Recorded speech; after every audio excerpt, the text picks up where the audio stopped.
வணக்கம் ஃப்ரெண்ட்ஸ், நான் ஹரிஷ்குமார். நீங்கள் பார்த்துட்டு இருக்கிறது ஹரிஷ்குமார் யூடியூப் சேனல். ஸோ திருப்பி நம்ம சேனலில் வெள்ள பாதிப்புகள் பற்றின ஒரு வீடியோ. இந்த வீடியோ வந்து சமீபத்தில் ரொம்பவே ட்ரெண்டாக இருந்த ஒரு டாபிக் எடுத்து தான் நம்ம பேச போகிறோம். எஸ், தமிழகத்தில் சென்னையில் வந்த புயலாக அந்த வெள்ளமாக இருக்கட்டும், மிச்சங் புயலோட வெள்ளமாக இருக்கட்டும், இங்கே தென் தமிழகத்தில் திருநெல்வேலி, தூத்துக்குடி, கன்னியாகுமரி மாவட்டங்களில் வந்த அந்த மழை வெள்ளமாக இருக்கட்டும், இந்த காலங்களில் ஏற்பட்ட இழப்புகளை, இந்த காலத்தில் ஏற்பட்ட அந்த ஒரு பேரிடரை தேசிய பேரிடராக அனௌன்ஸ் பண்ண சொல்லி இங்கே மாநில அரசு சார்பில் ஒரு கோரிக்கை வச்சாங்க. ஸோ இந்த ஒரு கோரிக்கை அப்படிங்கிறது என்ன ஒரு மாறுதலை நம்ம தமிழ்நாட்டுக்கு கொண்டு வரும்? ஸோ தேசிய பேரிடர் அப்படின்னா என்ன, நேஷனல் டிசாஸ்டர் அப்படின்னா என்ன, ஏன் அதை அனௌன்ஸ் பண்ண சொல்லி இவங்க கேட்குறாங்க, ஏன் அதை சென்ட்ரல் கவர்மெண்ட்லேருந்து மறுக்கிறாங்க அப்படிங்கிறது தான் இந்த வீடியோவில் பார்க்க போகிறோம். ஸோ வீடியோக்குள்ளே போகலாம். வீடியோக்குள்ளே போகிறதுக்கு முன்னாடி எப்போ நான் என்ன சொல்லுவேன், சப்ஸ்கிரைப் பண்ண சொல்லுவேன். எஸ், ப்ளீஸ் டூ சப்ஸ்கிரைப் பண்ணிட்டு பாருங்க. அப்படின்னா தான் நான் போகிற வீடியோ இன்னொன்று வரும், இன்னும் டெய்லி வீடியோக்கள் உங்களுக்கு நோட்டிஃபிகேஷன் வரும். இது கூடவே இன்னும் இந்த வீடியோவில் நான் சொல்ல போகிறேன் என்ன அப்படின்னா, இந்த வீடியோவில் நீங்கள் கீழே ரூலிங்கில் இருக்கக்கூடிய டிஎம்கே பீரியட், டிஎம்கே பார்ட்டி, மேலே சென்ட்ரலில் ரூலிங் இருக்கக்கூடிய பிஜேபி பார்ட்டி அப்படிங்கிறத நான் பேச வரல. ஸோ அந்த ரெண்டு பார்ட்டியுமே விலக்கிட்டு அரசாங்கத்தை பற்றி தான் பேச வரோம், ஆளுகிற கட்சியை பற்றி பேசலை. ஸோ கீழே ஸ்டேட் கவர்மெண்ட், மேலே சென்ட்ரல் கவர்மெண்ட் அப்படிங்கிறத பற்றி தான் மட்டும்தான் பேச போகிறோம். ஸோ அதையும் தெரிஞ்சுக்கிட்டு வாங்க வீடியோக்குள்ளே போகலாம். முதல் விஷயங்க, இந்த தேசிய பேரிடர் அப்படிங்கிறது பார்த்தீங்கன்னா ஒரு மேலாண்மை வாரியம் வச்சு தான் அதை மெயின்டைன் பண்ணிக்கிட்டு இருக்காங்க. இந்த வாரியம் நேஷனல் டிசாஸ்டர் மேனேஜ்மெண்ட் அத்தாரிட்டி, இல்லைனா டிசாஸ்டர் மேனேஜ்மெண்ட் ஆக்ட், இது வந்து பாஸ் ஆனது எப்போன்னா டிசம்பர் 23, 2005. ஏன் 2005 இப்படி ஒரு தனி ஒரு மேலாண்மை வாரியம் அமைச்சு இந்த ஒரு பேரிடர்களை நம்ம சந்திக்க வேண்டியது இந்தியாவில் அப்படின்னு பார்த்தீங்கன்னா 2004 வந்த சுனாமி தான் அதுக்கு ஒரு காரணம். அந்த 2004 வந்த சுனாமியுடைய தாக்கம் 16,000 உயிர்களுக்கு மேலே இந்தியாவில் மட்டும் எடுத்திருக்கும் அப்படின்ற மாதிரி சொல்கிறாங்க அஃபிஷியல் ரிப்போர்ட் படி, நெட்டில் கிடைக்கிறபடி. ஸோ அப்போ நம்ம கவர்மெண்ட் எல்லாம் யோசிச்சது என்னன்னா, இதுக்கு ஒரு தனி வாரியம் அமைத்து இந்த ஒரு வாரியத்துக்கு எப்போவுமே ரெடியாக நம்ம ஃபண்டு கையில் வச்சிருக்கணும். ஸோ அதுக்கு முன்னாடி எல்லாம் நிதியமைச்சகம், ஃபினான்ஸ் கமிஷன் வச்சு, ஸோ அதுலேருந்து ஃபண்டு வந்து ஸ்டேட்ஸுக்கு இதுக்கெல்லாம் அலாட் பண்ணிட்டு இருக்க மாதிரி சொல்கிறாங்க. ஃபண்டு நிதி, ஸோ இவ்வளோ நிதி உங்களுக்கு தேவைப்படுது, இத்தனை 1000 கோடி இந்தாங்க வச்சுக்கோங்கன்னு அனௌன்ஸ் பண்ணுற மாதிரி சொல்கிறாங்க. அதுக்கப்புறம் என்ன பண்றாங்கன்னா, ஸ்டேட் சைட்லயும் சரி, சென்ட்ரல் சைட்லயும் சரி, ரெண்டு சைட்லயுமே கொஞ்சம் இருப்பு நிலை வச்சுக்கிடுவாங்க கையில. இந்த நேரத்தில் இவ்வளவு ஃபண்ட் இருக்கணும், வருஷம் இவ்வளவு நிதி ஒதுக்கி வச்சிருவோம், பேரிடர் காலத்துக்குனே ஒதுக்கி வச்சிருவோம், அந்த நிதியை பேரிடர் காலத்தில் ஏற்படுத்தும் போது நம்ம பயன்படுத்திக்கலான்ற மாதிரி ஒதுக்கி வச்சுக்கலாம்னு சொல்றாங்க. ஸோ இதுதான் நடக்குது. ஸோ இதுதான் உங்களுக்கு 2005 இந்த டிசாஸ்டர் மேனேஜ்மெண்ட் ஆக்ட் பாஸ் ஆன பிறகு தொடங்குது. அப்போ பாஸ் ஆனது தான், அப்போ வந்து தொடங்கப்பட்டது தான் NDRF, SDRF அப்படின்னு சொல்லப்படுறது. இந்த NDRF அப்படின்னா என்ன, நேஷனல் டிசாஸ்டர் ரிலீஃப் ஃபண்ட், இல்லைனா நேஷனல் டிசாஸ்டர் ரெஸ்பான்ஸ் ஃபண்ட்னு சொல்றாங்க. இந்த SDRF அப்படிங்கிறது state disaster relief fund. So மாநில, மத்திய இது ரெண்டுக்கும் தனித்தனியாக ஒரு நிதி ஒதுக்கி வைக்கிறது, அந்த ஃபண்டை ஒதுக்கி வைக்கிறதுன்னு முடிவு பண்ணுறாங்க. ஸோ இதன்படி பார்த்தீங்கன்னா இந்த நேஷனல் டிசாஸ்டர் ஃபண்டுங்கிறது மத்திய அரசோட கையில் இருக்கும். அண்ட் இந்த ஸ்டேட் டிசாஸ்டர் ஃபண்ட் அப்படிங்கிறது ஒரு மாநிலத்துக்கும் ஒரு குறிப்பிட்ட அமௌண்ட்டை வருஷந்தோறும் நீங்கள் இந்த பேரிடர் காலத்துக்குன்னு ஒதுக்கி வச்சிருன்னு சொல்லுவாங்க. ஸோ அது வந்து 5 வருஷத்துக்கு ஒருக்க மாற்றி அமைப்பாங்களாம் எவ்வளோ அமௌண்ட் அப்படிங்கிறது. இப்போ நடந்துகிட்டு இருக்கக்கூடிய நிதியாண்டின் படி தமிழ்நாட்டுக்கு எவ்வளோ ரூபா அப்படின்னு பார்த்தீங்கன்னா 1200 கோடி ரூபா. இந்த 1200 கோடி ரூபா ஸ்டேட் ரிலீஃப் ஃபண்ட், இந்த state disaster relief fund. So இந்த ஸ்டேட் டிசாஸ்டர் ரிலீஃப் ஃபண்டை பொறுத்தளவில் இதில் 75% மத்திய அரசு ப்ரொவைட் பண்ணிடும், மிச்சம் 25% மட்டும் மாநில அரசு கொடுத்தா போதும். ஸோ அதன்படி பார்த்தீங்கன்னா 1200ல் 300 கோடி நம்ம ஸ்டேட் கவர்மெண்ட் அவங்களுடைய காசை கொடுக்கணும், மிச்சம் 900 கோடி சென்ட்ரல் கவர்மெண்ட் அவங்க காசை கொடுப்பாங்க. இப்போ இது இங்கே இருக்கு. இப்போ இந்த வருஷம் எந்த ஒரு பேரிடருமே நடக்கலைன்னா இந்த 1200 கோடியும் அப்படியே அடுத்த வருஷத்துக்கு ஷிஃப்ட் பண்ணிடுவாங்க. ஸோ இந்த 1200 கோடி கையில் இருக்கவே இருக்க, அடுத்த வருஷத்தோட 1200 கோடியும் சேரும். ஸோ இந்த மாதிரி அந்த நிதி சேர்ந்துக்கிட்டே போகுமே தவிர்த்து இந்த நிதியின் கையில் இருப்பு நிலை எப்பவுமே வச்சுக்கிட்டே இருப்பாங்க. அப்போ போன வருஷம் ஒரு மிச்சம் நம்மளுக்கு வந்திருக்கும். அந்த மாதிரி மிச்சம் எவ்வளோனா 813 கோடி அப்படின்னு சொல்லிட்டு ரீசெண்டாக நம்மளுடைய central finance minister Nirmala Sitharaman madam அவங்களோட இதிலேயே சொன்னாங்க. ஸோ அப்போ தான் இந்த பிரச்சனை பெருசாச்சு.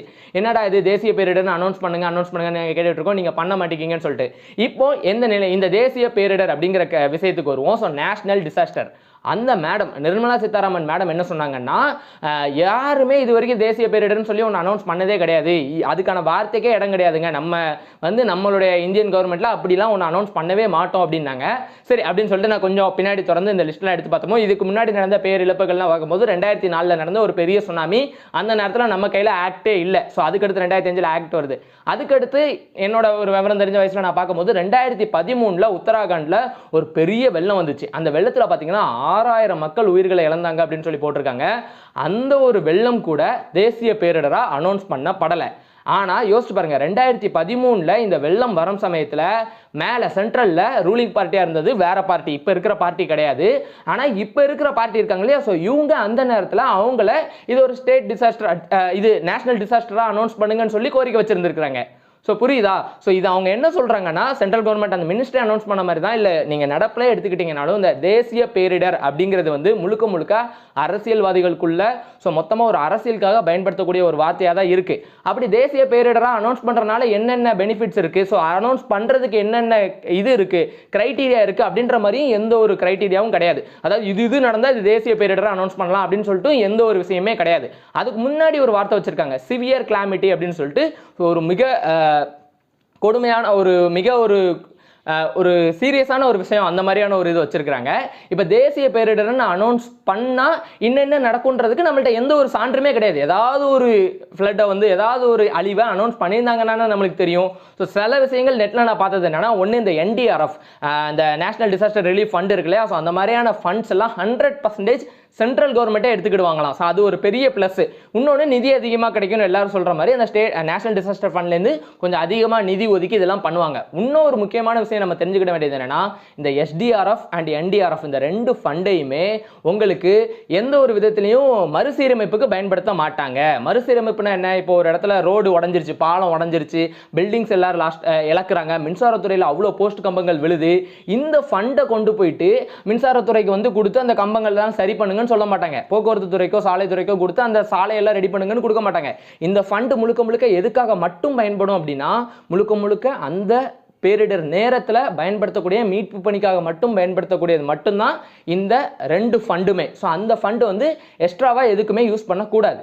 ரெண்டாவது விஷயம், எதை வந்து தேசிய பேரிடரை அனௌன்ஸ் பண்ணலாம் அப்படின்ற மாதிரி சொல்லிட்டு இருக்காங்கன்னா, ஒரு மாநிலத்தை சேர்ந்த மக்கள் தொகையில் 1/3 அந்த ஒரு பேரிடர்னால, அந்த ஒரு ஆபத்துனால உங்களுக்கு வந்து பாதிக்கப்பட்டிருந்தாங்க அப்படின்னா அதை பேரிடராக அனௌன்ஸ் பண்ணலாம். தேசிய பேரிடராக அனௌன்ஸ் பண்ணுற மாதிரியான கிரைட்டீரியா இருக்குன்ற மாதிரி சொல்கிறாங்க. ஆனால் இதுவுமே அஃபிஷியலாக எங்கேயுமே எழுதப்பட்ட ஒரு விதி கிடையாது. அண்ட் அடுத்தது என்ன சொல்கிறாங்க அப்படின்னா, எந்த ஒரு நேரத்தில் மாநில அரசால் ஒட்டு மொத்தமாக அந்த ஒரு பேரிடரில் எந்த ஒரு கண்ட்ரோலும் இல்லாமல் மாநில அரசோட அந்த ஒரு கண்ட்ரோலை மீறி போயிருச்சு, அந்த சமயத்தில் இதை தேசிய பேரிடர் அனௌன்ஸ் பண்ணி அந்த நேரத்தில் அவங்களோட மொத்த ஃபண்டும் சென்ட்ரல் கவர்மெண்ட்லேருந்து ப்ரொவைட் பண்ணி பண்ணுவாங்கன்னு சொல்கிறாங்க. ஆனால் இந்த வாட்டி நம்மள்ட்ட நடந்த ஃப்ளட்டில் என்னெல்லாம் ஆச்சு, இதுக்கு முன்னாடி நடந்த ஃப்ளட்டெல்லாம் வரும். 2013 நடந்த உத்தராகண்ட் ஃப்ளட்டு, அந்த ஃப்ளட்டுக்கு உங்களுக்கு ஒதுக்கப்பட்ட நிதி அப்படிங்கிறது 7000 கோடி. இந்த 7000 கோடி அப்படிங்கிறது உங்களுக்கு தேசிய பேரிடராக அனௌன்ஸ் பண்ணாமையே கிடைச்ச அமௌண்ட். இந்த அமௌண்ட்டை வந்து நேராக NDRFலேருந்து கொடுக்க மாட்டாங்க. அதை எப்படி கொடுப்பாங்கன்னா, ரீகன்ஸ்ட்ரக்ஷன்ஸ் கொடுப்பாங்க, அந்தந்த துறை வாரியாக கொடுப்பாங்க அப்படின்னு சொல்கிறாங்க. மின்சாரத்துறையாக இருக்கட்டும், அந்த துறைக்கு இந்த துறைக்குன்னு சொல்லிட்டு தனித்தனியாக அந்தந்த துறை வாரியாக கொடுப்பாங்க. அதுக்கடுத்து பார்த்தீங்கன்னா நடந்த பெரிய அழிவுனா நம்ம 2015 நம்மளுக்கு நடந்த அந்த ஒரு சென்னை ஃப்ளட்டாக இருக்கட்டும், ஸோ அந்த நேரத்துலையும் கூட பார்த்தீங்கன்னா அது தேசிய பேரிடர் அனௌன்ஸ் பண்ணப்படலை. அந்த நேரத்தில் ஸ்டேட் கவர்மெண்ட்டே எத்தனை ஆயிரம் கோடியோ ப்ரொவைட் பண்ணாங்கன்னு நினைக்கிறேன். ஸோ அப்போ இருந்த பீரியடில் ஜெயலலிதா மேடம் இருந்தாங்க. ஸோ அவங்க நேரத்தில் ப்ரொவைட் பண்ண ஃபண்ட் இருந்துச்சு. அதுக்கடுத்து கேரளாவில் 2018 ஒரு பெரிய ஃப்ளட் வந்து அந்த ஃப்ளட்டுமே கூட தேசிய பேரிடரை அனௌன்ஸ் பண்ணணும்னு சொல்லிட்டு நிறைய கோரிக்கைகள் எழுந்துச்சு. அப்பவும் மத்திய அரசு அதை டினே பண்ணாங்க. ஸோ அதுக்கடுத்து பார்த்தீங்கன்னா அங்கேயுமே ஃபண்ட்ஸ் அலாக்கெட் பண்ணாங்க. ஸோ அந்த மாதிரியான ஒரு விஷயங்கள் நடந்துச்சு. இப்போ இங்கே அவங்க என்ன சொல்கிறாங்க, தமிழ்நாட்டில் இங்கே நீங்கள் இந்த வருஷம் தொடங்க வேண்டியது 1200 கோடி, ஆல்ரெடி 813 கோடி இருக்குது. அந்த 813 கோடியை சேர்த்து நாங்கள் எங்களோட பங்கான 900 கோடியும் 2 தவணையாக கொடுத்துட்டோங்கிறாங்க. 2வது தவணை 12ஆம் தேதி பே பண்ணதா மேடமே சொல்கிறாங்க. ஸோ அதை நம்ம கொடுத்து முடிச்சிட்டோம். நிர்மலா சீதாராமன் மேடமே சொல்கிறாங்க, கொடுத்து முடிச்சிட்டோம். எப்போ இந்த தேசிய பேரிடர் அனௌன்ஸ் பண்றது இதெல்லாம் நடக்கும், உங்களோட கண்ட்ரோலை மீறின அப்பந்தான் இங்க இருக்க ஃபண்டே போதும் அப்படிங்கறதான் இவங்க சொல்றாங்க. ஆனா தமிழக அரசுல இருந்து என்ன கேட்கறாங்க, 5000 கோடி அப்படிங்கிற ஒரு ஃபண்டை நீங்க எங்களுக்கு தரணும்னு கேட்கறாங்க.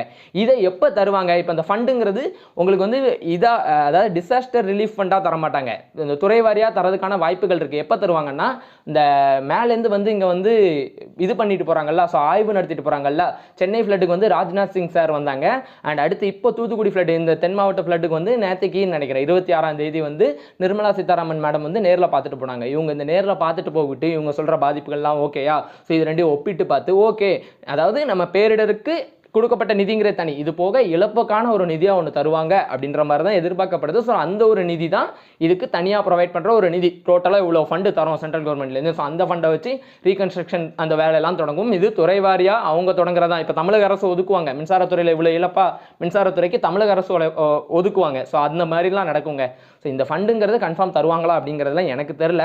ஸோ தந்தாங்கன்னா இந்த மாதிரியே தான் தருவாங்களே தவிர்த்து இந்த ரிலீஃப் ஃபண்ட் தேசிய பேரிடராக அனௌன்ஸ் பண்ணால் இது கிடைக்கும், நம்ம நாடு அப்படியே நம்ம தமிழ்நாட்டில் நடக்கக்கூடிய இந்த பிரச்சனை அப்படியே உலகம் எங்கும் தெரிஞ்சிரும். ஸோ அந்த மாதிரியான ஒரு மனப்பாங்கு எனக்கு இருந்துச்சு. மித்த யாருக்கும் இருந்துச்சா அப்படிங்கிறது எனக்கு தெரியல. நெட்டில் பார்க்கும்போது எனக்கு தெரிஞ்சது இதுக்கு முன்னாடி எந்த ஒரு டிசாஸ்டரையுமே இப்படி தேசிய பேரிடராக அனௌன்ஸ் பண்ணலங்கிறப்போ இப்படி நீங்கள் அனௌன்ஸ் பண்ணி மட்டும் ஒரு பிரயோஜனமும் இல்லை. ஸோ அதனால் ஒருவேளை அந்த ஃபண்டில் வேணால் சென்ட்ரல் கவர்மெண்ட்டோட பங்கு, அதாவது அந்த NCCFன்னு சொல்லுவாங்க, நேஷனல் கெலாமிட்டி கண்டின்ஜென்சி ஃபண்டு, அதுதான் பிற்காலத்தில் NDRF மாறிச்சு, நேஷனல் டிசாஸ்டர் ரிலீஃப் ஃபண்டா.